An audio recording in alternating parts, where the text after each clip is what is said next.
اے disco dance میں ڈوبے ہوئے لوگوں، اے مکس گیدرنگ کے اندر کھوئے ہوئے لوگوں، اے عبادت خدا کا مذاق اڑانے والوں، اے رمضان جیسے مہینے میں بھی اپنے 11 مہینوں کو ری چیک نہ کرنے والوں، کیا ہر چیز سے آزاد ہو گئے؟ یہ اتنی روزانہ کی دعاؤں میں ہے کہ اے خدا اکتب لنا براءۃ من النار، اس رمضان میں ہمیں جہنم کی آگ سے آزادی کا پروانہ لکھ کے دے دے۔ آزاد نہیں ہم جہنم سے، حساب کتاب سے آزاد نہیں ہے۔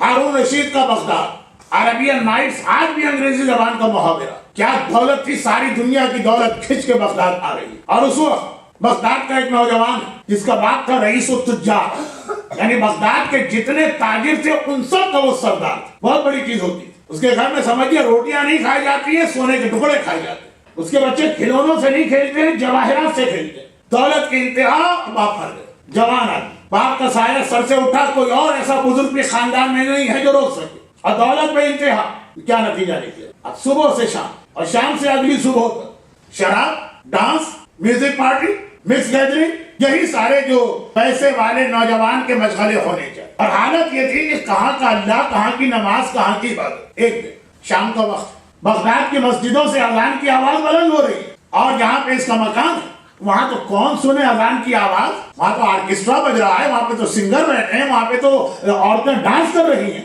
لوگوں کے ہاتھ میں شراب کا جام ہے۔ اس کے گھر کے پیچھے والی گلی سے کوئی شخص بڑی تیزی سے گزر رہا ہے، اذان کی آواز سن۔ گھر کی کنیز نے کوڑا وغیرہ پھینکنے کے لیے دروازہ کھول، جیسے ہی گھر کا دروازہ کھولا اندر کی آوازیں باہر آ گئی۔ اب ایک طرف سارے بغداد کی مسجدوں سے اذان، دوسری جانب عین اس موقع پہ یہاں سے شرابیوں کے قہقہے، ڈانس کرنے والی عورتوں کے ڈانس کی آوازیں، گانا گانے والے سنگرز کی گانے کی آواز۔ دو آوازیں جو ہے نا اس شخص کے کانوں میں پڑی، ایک ادھر سے آ رہی اور ایک ادھر سے آ رہی، ایک دونوں بغداد کی ساری مسجدوں میں اذان کی آواز، اور ادھر اس گھر کا دروازہ کھلا اور عین وقت اذان جب اللہ اکبر اللہ اکبر اشہد ان لا الہ الا اللہ کی گواہی دی جا رہی، اور یہ آواز رک، گزرنے والا رکا۔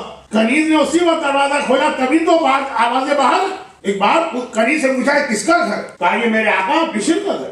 بشر بہت بڑی چیز، یعنی نام ہی جس کا کافی ہے۔ اس نے سنا یہ آزاد ہے کہ غلام؟ کنیز حیرت زدہ رہے، کہا کہ اے شخص، میں نے کہا یہ میرا آقا ہے، بغداد کا سب سے مالدار آدمی، اس کا نام تم نہیں جانتے؟ پورے بغداد میں بشر، اور تم پوچھ رہے ہو کہ وہ آزاد ہے کہ غلام؟ میرا آقا کسی کا غلام کیوں ہونے لگا؟ اس کے سینکڑوں اور ہزاروں غلام۔ تب اس گزرنے والے نے جملہ کہا، ابھی تک یہ جملہ ہے، جب پتا چلے گا یہ کون آدمی تھا تو یہی جملہ حدیث بن جائے۔ ایک جملہ کہا، کنیز کا جواب ہے میرا آقا کیوں کسی کا غلام ہونے لگا، وہ تو آزاد ہے، اس کے سینکڑوں غلام۔ گزرنے والے نے کہا طور طریقے بھی آزاد لوگوں کے لگ رہے ہیں، ایسا لگ رہا ہے کہ عذاب قبر سے بھی آزاد ہو گیا، قیامت کے حساب کتاب سے بھی آزاد ہو گیا، جہنم کی آگ سے بھی آزاد ہو گیا۔ یہ جملہ کہا اور آگے بڑھ گئے۔ اب کنیز واپس آئے، شرابی، اس کا غصہ بھی مشہور ہے کہ بڑا خطرناک ہے، گھر میں سینکڑوں کنیزیں ہیں، کس کے اوپر توجہ ہوتی ہے؟ اتفاق سے نگاہ پر کہا تو اتنی دیر گھر کے باہر کھڑی رہی، میں نے گھر کے کاموں کے لیے تجھے رکھا ہے کہ باہر لوگوں سے بات چیت کرنے کے؟ وہ کنیز ڈر کے مارے کانپتے کانپتے کہہ رہی ہے کہ اے میرے آقا، ایک گزرنے والے نے آپ کے بارے میں ایسا جملہ کہا کہ میں برداشت نہ کر سکی، اب مجھے اس سے بحث کرنا پڑا۔ شرابی کا تو نشہ ہے، چنانچہ ادھر اس کا دماغ لگ جائے پھر ادھر ہی لگ جاتا۔ شرابی خالی گناہ ہی نہیں کرتے، نماز بھی پڑھتے، لیکن جو کہ دل لگی ہے نماز میں تو فجر کی نماز کو جار بھی پڑھا دیتے۔ تو اب ایک بات پوری توجہ، سینکڑوں کنیزیں ہیں، اس کے پاس ٹائم کہاں کی توجہ دے؟ لیکن بس بات میرے بارے میں جملہ تھا، کیا جملہ؟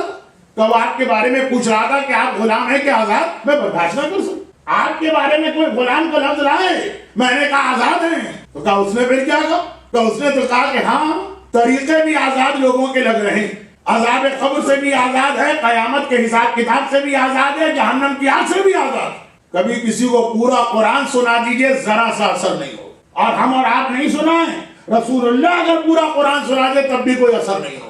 تو رسول کے دائیں بائیں بیٹھنے والے منافق تھے، پورا قرآن رسول سے سنا اور اثر نہیں ہو۔ اور کبھی ایک چھوٹی سی بات کسی کے سامنے کر دیجئے، ایسا اس کے دل میں جا کے لگتی، بھئی کلک کرنے کا موقع ہوتا۔ اب وہ شرابی یہ جو جملہ سنا ایک دم سے کانپا، شراب کا جام ہاتھ میں تھا، اٹھا کے دیوار پہ پھینکا، شراب کا جام تو ٹکڑا چکنا چور ہو گیا، ٹوٹ کے گرا، اور یہ دوڑتا ہوا گھر سے باہر نکلا۔ کس نے یہ جملہ کہا؟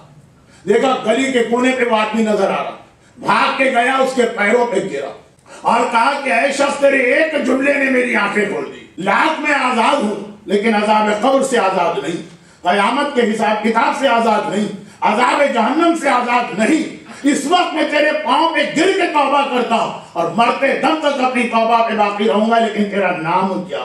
جو نام کہا تو ہمارے الفاظ میں ہوگا کہ مجھے پہچانو، میرا نام امام موسی کاظم علیہ الصلوۃ والسلام۔ یہ امام کا جملہ اب حدیث بن گیا۔